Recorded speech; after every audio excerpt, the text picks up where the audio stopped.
تحية مسائية متجددة عبر أثير إذاعتكم وإذاعة تحيتنا اف ام.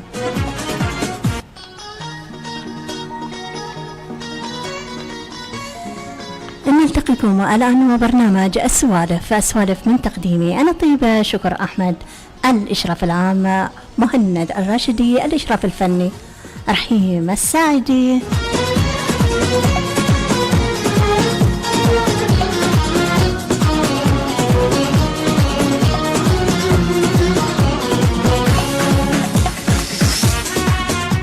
يوما موفقا نتمناه للجميع، ونتمنى لكم نحن أسرة إذاعة حياتنا الأمن والأمان لجميع عراقينا ومحبينا من شعبنا العظيم شعب العراق.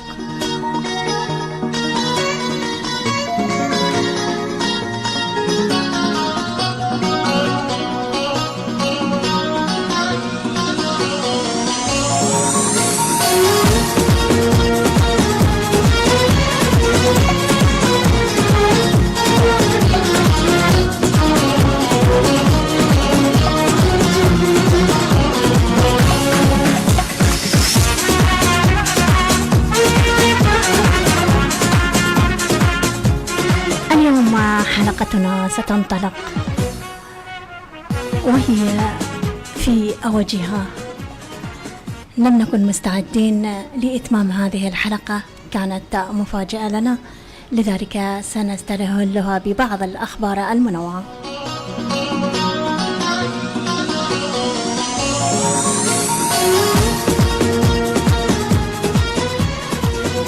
يقال أن الطلاق شركة أفلست بعد أن نفذ رصيدها من العواطف.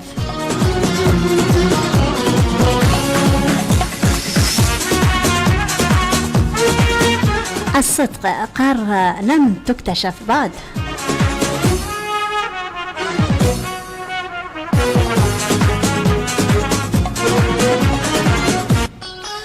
الشائعة طائرة أسرع من الصوت، واو.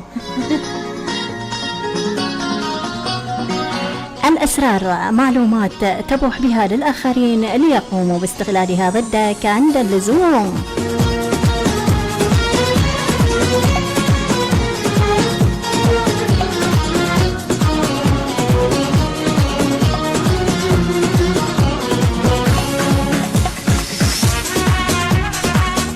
حكاية واقعية لها حكمة لمارادونا في ذكرى ميلاده عام 1995 بفترة إقامة مارادونا بكوبا للتعافي من الإدمان، بضيافة صديقه الزعيم الكوبي فيدل كاسترو.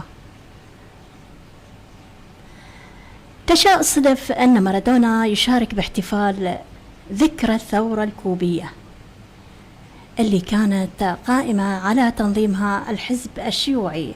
الاحتفال كان يشارك فيه شخصيات مرموقة جدا، سياسية، فنية، رياضية، وأدبية، ومن جميع أنحاء العالم. وعلى وقع أنغام موسيقى الهافانا فيلا الكوبية دخلت طفلة عمرها 8 سنوات على قاعة الستريل بلورن وتقطع الموسيقى التي دفعت الضيوف لرقص الرقصة الكوبية هافانا بانانا، واتجهت العيون كلها تنظر إلى الطفلة باشمئزاز. كانت ملابسها متسخة وفيها رائحة الدخان ودهن السيارات. بغض النظر عن كيف دخلت الطفلة إلى الحفل، لكن البنت نهروها وانطردت وهي تبكي وهي تضع وجهها بالأرض والدموع على خديها واحدة تلو الأخرى. هذا الموقف أثر في مارادونا جدا، وذهب خارج الحفلة. أحضر الطفلة التي كانت جالسة على الرصيف وهي تبكي، ويدخلها الحفلة ويرقص معها على رقصة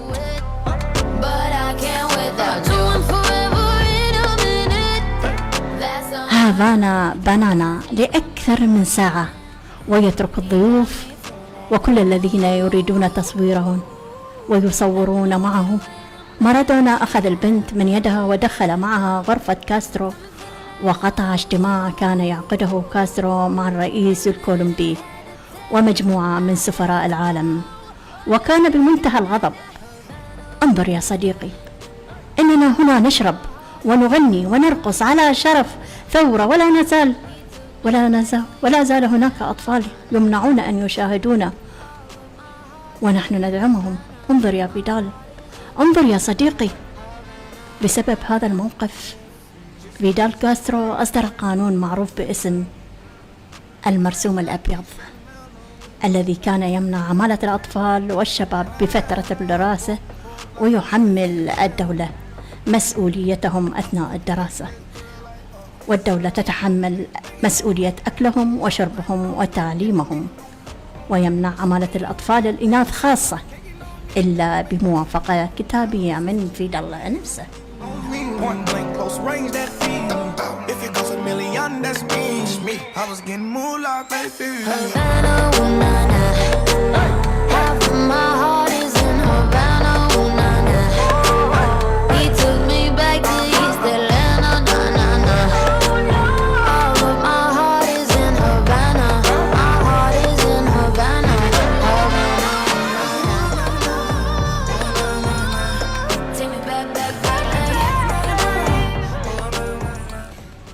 الصمت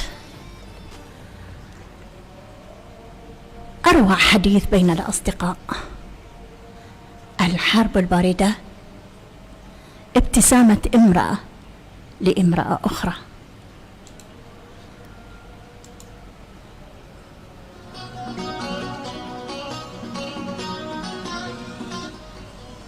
الإنسان كائن من تراب، خرج من تراب، عاش مع التراب، وتعامل مع التراب، وإلى التراب يعود.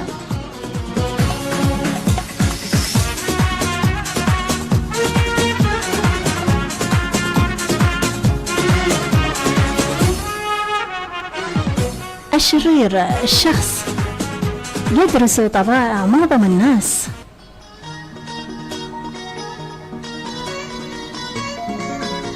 القلم القوي الذي يتكلم وينطق نيابة عن لساننا الضعيف.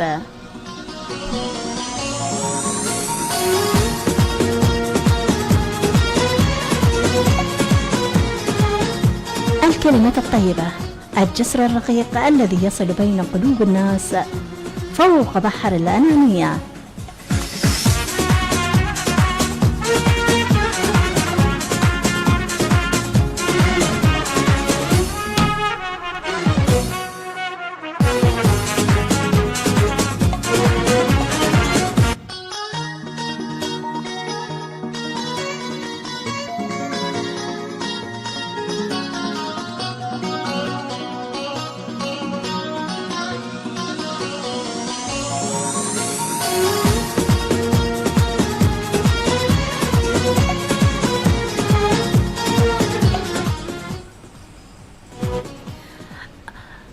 بعض من تعليقاتكم.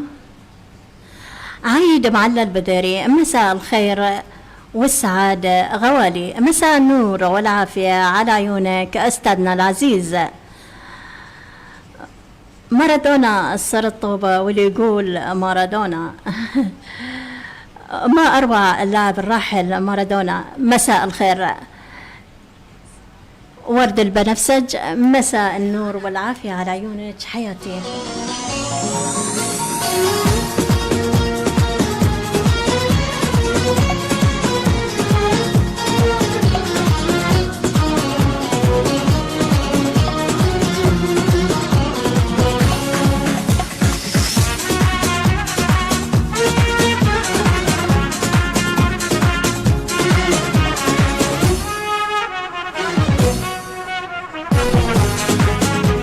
معلومة: ما هو استخدام سبب اللون الأخضر بكثافة في الرموز والمناسبات الدينية؟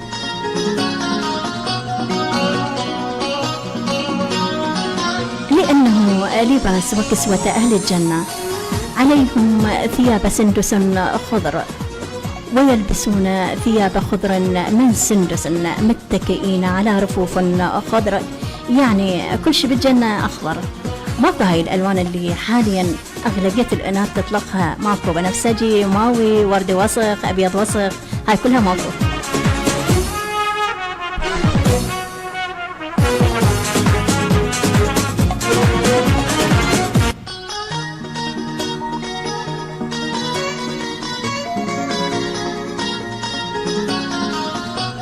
قالوا في الحب: ستبقى يتيما في غياب من تحب، حتى لو عانقك العالم بأسرها.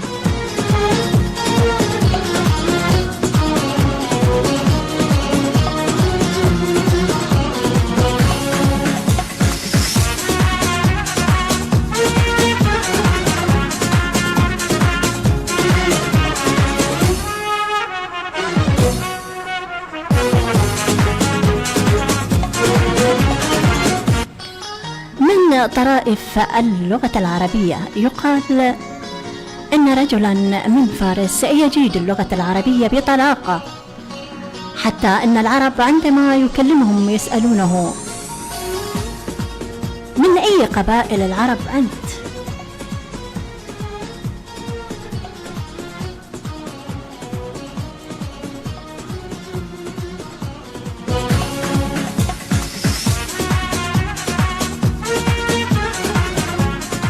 فيضحك ويقول: أنا فارسي وأجيب اللغة العربية وأجيد اللغة العربية أكثر من العرب نفسهم. فذات يوم وعكادته وجد مجلس قوم من العرب، فجلس عندهم وتكلم معهم، فسألوه: من أي قبائل العرب أنت؟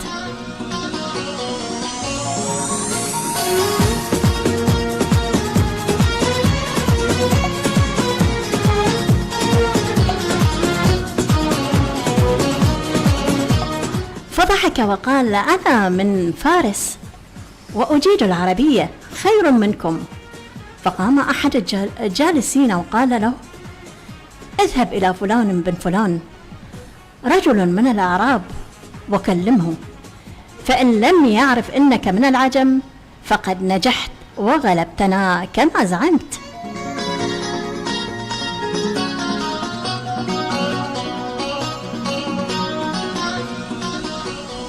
وكان ذلك الأعرابي ذا فراسة شديدة، فذهب الفارسي إلى بيت الأعرابي وطرق الباب، فإذا بابنة الأعرابي وراء الباب تقول: من بالباب؟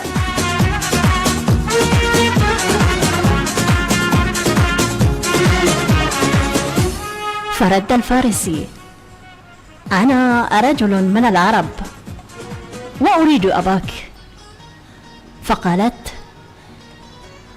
أبي فاء إلى الفيافي، فإذا فاء الفيء أفاء، وهي تعني أن أباها ذهب إلى الصحراء، فإذا حل الظلام أتى. فقال لها: إلى أين ذهب؟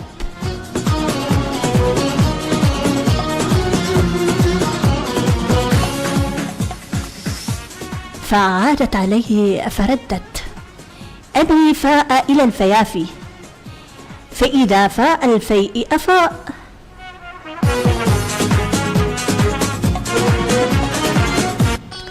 فأخذ الفارسي يراجع الطفلة ويسأل، وهي تجيب من وراء من وراء الباب، حتى سألتها أمها: يا ابنتي، من بالباب؟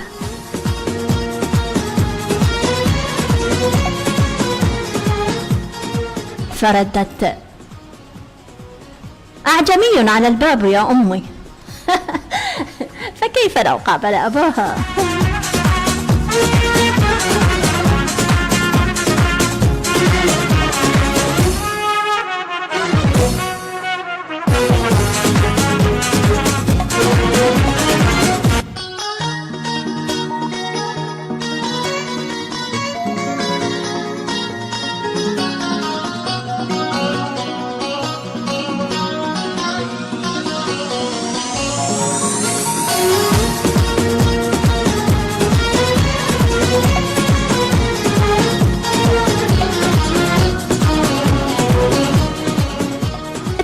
تحية طيبة إلى جميع متابعينا متابعين إذاعة حياتنا اف ام.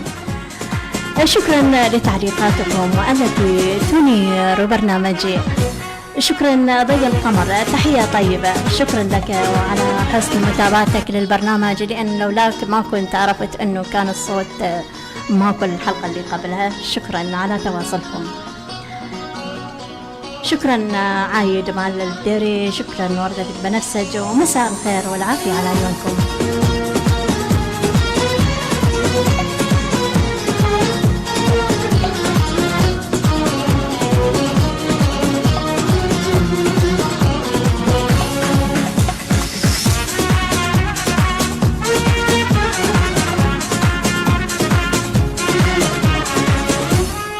يقال أن الغضب الريح التي تهب فجأة فتطفئ سراج العاقل. الصداقة عبارة عن صفقة تجارية بين قلبين وروحين. الكتاب المعلم الذي لا يعلم متى يحركه التلميذ.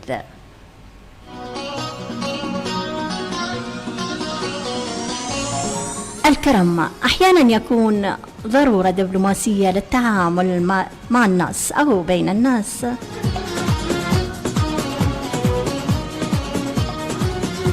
الأمل الشمعة التي تضيء لك دروب مليئة بالهم والحزن والرجاء والخوف، أبعدكم الله عن ذلك.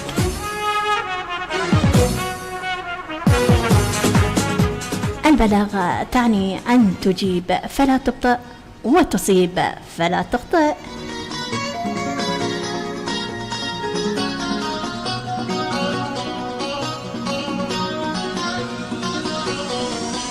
الحقد يعني شعور بالنقص تجاه الآخرين فيتحول إلى كراهية في القلب. العمر ذلك الشيء الذي كلما طال قصر. الحب السحر الذي لا يعرفه إلا المجربون، وهو أجمل ما في الحياة.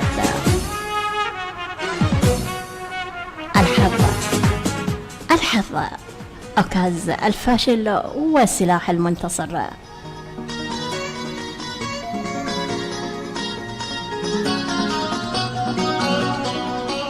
الصبر أسلوب مهذب من التحمل يمنع المظلوم أو المتضرر من الشكوى.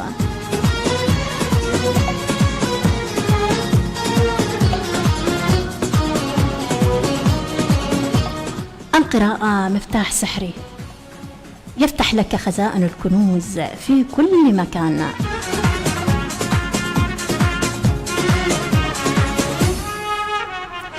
الزمن قطار سريع من المستحيل توقفه. الاستسلام ضعف يؤدي إلى المذلة.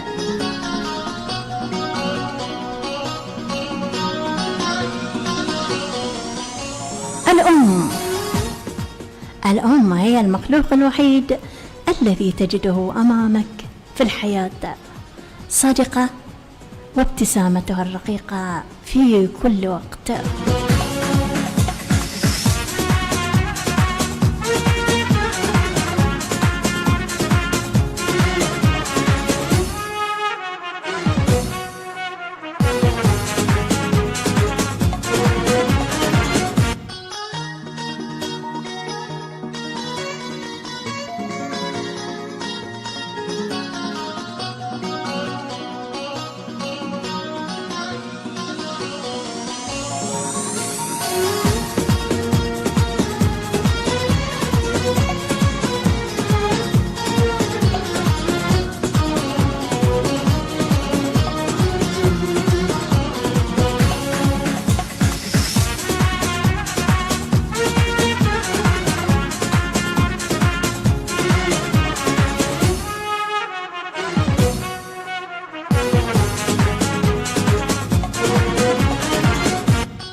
ما كان لي من الوقت معكم.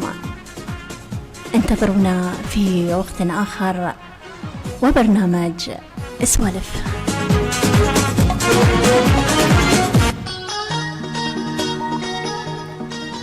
كنت أنا معكم طيبة شكر أحمد في الصوت والإخراج.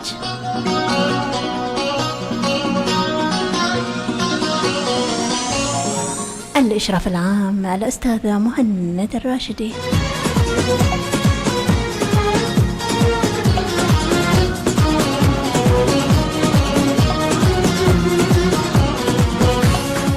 الإشراف الفني رحيم السعيدي.